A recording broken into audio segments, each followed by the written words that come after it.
Merci. Merci beaucoup parce que ça y est, on a enfin dépassé le cap des 1000 abonnés. Donc bon voilà, pour moi c'est énorme comme pour beaucoup de personnes je pense qu'ils ont commencé dans ce domaine-là. Et du coup bah voilà, je me devais de vous remercier. Ça me touche énormément. Voilà, je serai jamais là sans vous. Je serais jamais arrivé là aussi rapidement. Je trouve que c'était super rapide parce que honnêtement, je me voyais pas du tout dépasser la barre des 1000 abonnés maintenant. Et là, finalement, on est début septembre. C'est énorme, franchement. Merci énormément. Merci pour tout ce que vous m'apportez. Merci pour les commentaires que vous mettez sous les vidéos, que vous les aimiez, que vous les partagez, que vous les regardiez. Merci aux personnes qui m'envoient des messages privés sur Instagram, voilà, pour m'encourager ou pour discuter, ça me soutient toujours. Voilà, c'est super cool. Et d'ailleurs, voilà, j'ai parlé que je vais faire un jeu concours pour les 1000 abonnés. Voilà, je ne l'ai pas oublié, c'est juste que je ne m'attendais pas du tout à atteindre les 1000 abonnés aussi rapidement. Voilà, je le voyais vraiment d'ici 1 ou 2 mois. Donc il va arriver, j'ai passé les commandes pour faire le concours. Et je pense que le temps de tout recevoir, de tout mettre en place, etc., je pense qu'il aura lieu à peu près d'ici 15 jours. Voilà, donc sûrement aux alentours de mi-septembre. Je vous tiendrai au courant sur ma page Instagram parce que voilà, le concours, il aura lieu sur ma page Instagram. Donc vous pouvez vous abonner dès à présent, comme ça au moins dès que le post aura lieu, vous le verrez et il n'y aura pas besoin d'attendre une vidéo parce qu'évidemment, je vous dirai en vidéo que le concours a lieu. Et du coup, bah voilà, je vous laisse vous abonner, je vous laisse vous tenir au courant des informations. Je mets pas mal de stories. Après, je mets pas encore énormément de posts. J'ai pas encore ce truc de mettre des posts assez souvent, mais ça va venir, vous en faites pas. Déjà, avant, je mettais pas du tout de story et là, ça commence à arriver. Donc voilà, abonnez-vous à la page Instagram pour vous tenir au courant du concours 1000 abonnés qui arrivera. Honnêtement, il va être excellent. Et du coup, voilà, petit aparté et on commence tout de suite avec la vidéo un peu spéciale. Voilà, on va faire une vidéo sur les mangas qui vont sortir pour la rentrée, on va dire jusqu'au mois d'octobre à peu près. Du coup, bah voilà, c'est parti et on perd pas de temps. Alors, on va voir 4 mangas qui vont sortir de septembre jusqu'à peu près fin octobre, qui pour moi sont des gros mangas qui vont arriver. Il n'y a qu'un seul manga qui était déjà connu avant parce qu'il était déjà sorti. C'est une réédition qu'ils vont faire. Voilà, je vous en parle quand même parce que c'est un manga qui va me tenir énormément à cœur. Voilà, comme je vous l'ai dit, que des mangas pour moi qui ont un gros potentiel, qui sont super suivis au Japon, qui vont arriver et qui de toute manière vont être excellents. Et on commence tout de suite avec le premier manga, il s'agit de Shangri-La Frontières. Shangri-La, il arrive le 8 septembre dans nos contrées, édité chez Glénat. Je suis sûr que ça va être un très gros shonen dans les mangas qui vont arriver. C'est déjà un super gros carton au Japon malgré le fait qu'il a seulement 5 tomes. Donc ouais, honnêtement, ça va être du masterclass. Shangri-La Frontière nous raconte l'histoire de Sunraku, un passionné de jeux vidéo un peu particulier qui voue sa vie à s'essayer au pire bouse. Scénario bancal, bug dans tous les sens, il se délecte à déjouer tous ses pièges. Mais lorsqu'il décide pour une fois de s'attaquer au MMORPG Shangri-La Frontière, le jeu phénomène aux 30 millions de membres inscrits, il ne se doute pas une seconde qu'il va devoir faire preuve de tous ses talents pour venir à bout d'une épreuve encore plus corsée. Ici, on est dans un isekai un peu à la Sword Art Online, voilà, mais qui a sa propre identité, sa propre manière de raconter les choses et surtout son personnage principal, son héros, un peu particulier quoi. Parce que Sunraku, ouais, c'est pas le gars qui veut jouer au plus gros jeu. Lui, en fait, c'est un chasseur de jeux de merde. Vraiment de merde. C'est-à-dire que ouais, le gars, il va pas aller jouer au meilleur jeu. Non, lui, il va préférer aller jouer aux plus grosses boosts de tous les temps. Tu vois, lui, il va taper top 100 boosts sur Google et il va faire toute la liste des jeux. Et un jour, il va aller à sa boutique et il va du coup décider de jouer au meilleur MMORPG du moment, Shangri-La Frontières. Et du coup, il va rentrer chez lui, un peu comme dans Ready Player One pour ceux qui ont vu. Il va mettre son petit casque VR, il va être transporté dans le jeu et du coup, on va suivre ses aventures dans Shangri-La Frontière. Mais finalement, il va être assez aisé, il va arriver un peu à tout parce que le gars, c'est quand même un expert en jeux vidéo. Donc ouais, il a de l'expérience. Il a de l'expérience, mais en plus, il a une dégaine de ouf. Parce que ouais, un mec torse nu avec une tête d'oiseau, faut le faire quand même. Voilà pour le premier manga, je trouve ça quand même un peu assez atypique d'avoir un chasseur de jeux de merde, etc. Enfin, comme histoire, voilà, je trouve ça plutôt pas mal. Et je pense que Glénat, avec ce manga, ils tiennent quelque chose de vraiment pas mal. Donc, affaire à suivre, ça sort le 8 septembre, c'est bientôt. Foncez dessus et on passe au deuxième manga. Et le deuxième manga, il s'agit du coup de Mars Red qui sort chez nous le 22 septembre, donc à la fin du mois, édité chez Panini Manga. Voilà, je pense que vous connaissez peut-être déjà un petit peu cette série pour ceux qui regardent les animes, parce que la saison 1 voilà, contient 13 épisodes et elle est déjà disponible sur Wakanim. Donc pour ceux qui la connaissent, eh ben, elle sort en format papier, et pour ceux qui la connaissent pas, ce sera le moment de la découvrir. Nous sommes en 1923, à Tokyo, au Japon. Un mystérieux virus transforme les humains en vampires.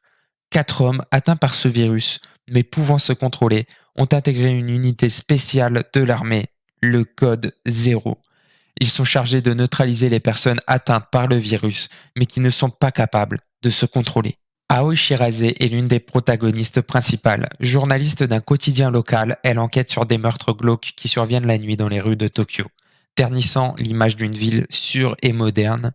Au fil de ses recherches, elle va découvrir l'existence de ce mystérieux virus, pourtant caché aux yeux de la population ainsi que de ses agents travaillant pour le gouvernement. Un lien va alors se nouer entre la journaliste et ses soldats vampires, d'autant qu'elle connaît un des membres de ce mystérieux groupe, Shutaro Kouruzu, son frère, pourtant déclaré mort pendant la guerre russo-japonaise du début du siècle. On a tout dans ce manga, on a de l'enquête, de l'intrigue, un côté un peu militaire avec ce sens du devoir qu'on va avoir, des personnages qui sont super charismatiques, des dessins qui sont vraiment bien et des planches super bien découpées, et les scènes d'action honnêtement sont vraiment pas mal, et en plus il y a vraiment le souci du détail.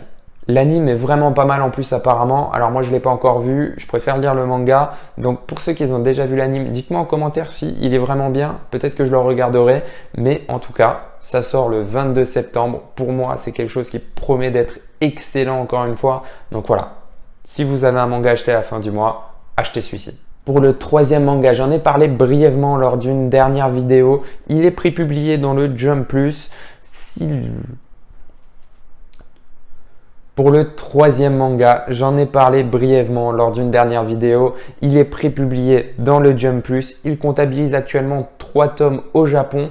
Il cartonne.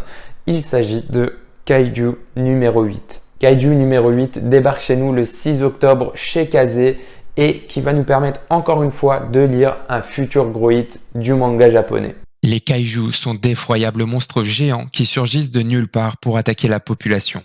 Au Japon, ces apparitions font désormais partie du quotidien. Enfant, Kafka Ibino rêvait d'intégrer les forces de défense pour combattre ces terribles ennemis. Mais après de nombreux échecs à l'examen d'entrée, il finit par simplement intégrer l'équipe de nettoyage qui a pour but de nettoyer les rues des cadavres de kaiju. Jusqu'au jour où une mystérieuse créature s'introduit dans son organisme et le métamorphose en une entité surpuissante, mi-humaine, mi-kaiju. Son nouveau nom de code, Kaiju numéro 8. Et ce manga, juste pour une caractéristique bien précise, il mérite qu'on lui porte de l'attention. C'est le premier manga que je connais où le personnage principal n'a pas 15 ans, où ce n'est pas un gamin. Pour la première fois, en tout cas parmi mes souvenirs, ce personnage principal, il a 25 ans. C'est pas un gamin. Bon, ok, il lui arrive un truc, il vit une vie de merde, il lui arrive un truc, et puis boum, voilà, il se retrouve méga cheaté. Ça, c'est super standard dans les mangas. Mais c'est pas un gamin. Et pour ceux qui l'ont déjà lu, moi j'ai lu une trentaine de chapitres, mais je trouve que y a quand même un petit air de Shingeki no Kyojin dedans, de SNK. Pas seulement parce qu'on a un personnage principal qui peut se transformer, se métamorphoser en monstre, et puis voilà, il est méga cheaté, il est trop fort, mais aussi dans l'évolution de l'histoire et la manière dont on va utiliser certaines choses. Je trouve il y a un petit air de SNK. Bon, ça a sa propre identité, ça a sa manière de raconter les choses, mais ça reste quand même super plaisant à lire. Ouais, faut le dire. Hormis l'histoire, on a quand même des scènes d'action qui sont vraiment époustouflantes. Il y a du peps, franchement on ressent un truc, c'est excellent. Après, le seul petit reproche que je pourrais faire à ce manga, c'est qu'il y a des moments, je trouve que les dessins sont un petit peu brouillons. Franchement, il y a des moments, je ne sais pas où donner de la tête, mais ça reste quand même super plaisant et il y a quand même des planches qui sont vraiment magnifiques. Donc bon voilà, ça reste un super bon manga le 6 octobre chez Kazé dans vos librairies. Donc foncez le lire si vous n'avez jamais lu ou juste voilà si vous voulez le format papier, le redécouvrir en France. Parce qu'actuellement si vous voulez le lire c'est en scan et là voilà ça vaut pas un format papier les gars. Bon, le dernier manga, il s'agit d'une réédition d'un manga super connu. Voilà. Donc, si vous ne le connaissez pas, honnêtement, ce sera le moment de le découvrir parce que ce manga, c'est une vraie pépite. Vraiment, j'insiste, une vraie pépite. Il devait à la base sortir au mois de juillet avant d'être repoussé au mois d'août. Et finalement, il a encore été une fois repoussé au mois d'octobre. Mais du coup, c'est décidé. Normalement, c'est la date officielle. Le 22 octobre, on va avoir le droit à une superbe Star Edition de Yu Yu Hakusho. Donc très brièvement, pour ceux qui ne savent pas de quoi ça parle, une petite review de Yu Yu Hakusho.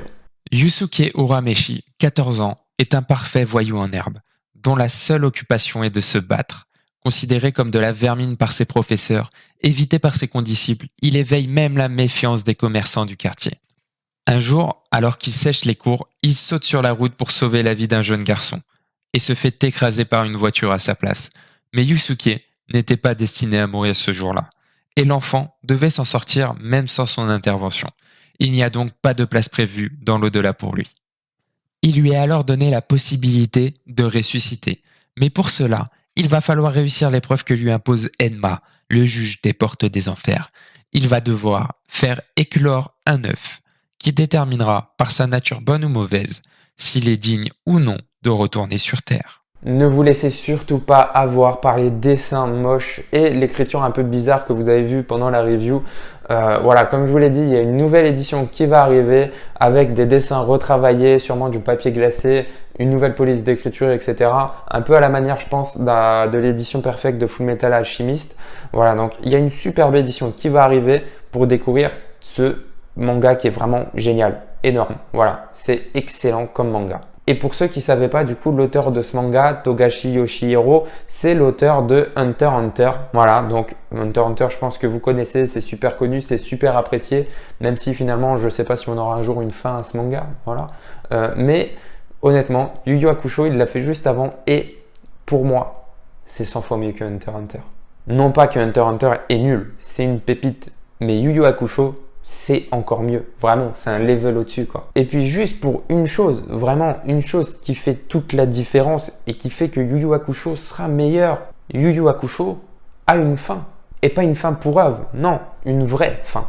Et par rapport à ce que je vous ai raconté du coup dans la petite review, c'est vraiment le début du manga parce qu'après l'auteur il part dans un autre délire qui est encore largement mieux que ce qui se passe au début du manga. Donc j'ai même envie de vous dire que ce qui se passe dans le début du manga c'est seulement une sorte de prélude et finalement on pourrait dire que le manga il commence réellement à partir du tome 3-4. Donc voilà, ça sera vraiment quelque chose à vivre, vraiment c'est excellent ce manga. Je vous le conseille énormément. Le 22 octobre ça sort, je compte sur vous. Et si vous avez envie, évidemment, de lire ce manga, foncez dessus. Et ça y est, cette vidéo, elle est pour moi terminée. Je vous ai présenté les 4 mangas qui me tenaient à cœur, qu'ils allaient arriver et que, en tout cas, c'est des mangas que j'attends énormément. Dites-moi en commentaire si c'était des mangas que vous attendiez aussi, si on pensait au même manga ou s'il y a d'autres mangas que vous attendiez qui vont arriver et que j'ai peut-être pas cités parce que je les ai pas vus ou voilà, j'ai préféré parler d'autres mangas. Donc voilà, dites-moi tout ça en commentaire. On pourra en parler, il n'y a aucun souci. N'oubliez pas d'aimer la vidéo, de la partager si vous le kiffez, de vous abonner à ma page Instagram. Le concours, il arrivera bientôt. Et du coup, on se dit à très vite pour une nouvelle vidéo. Salut!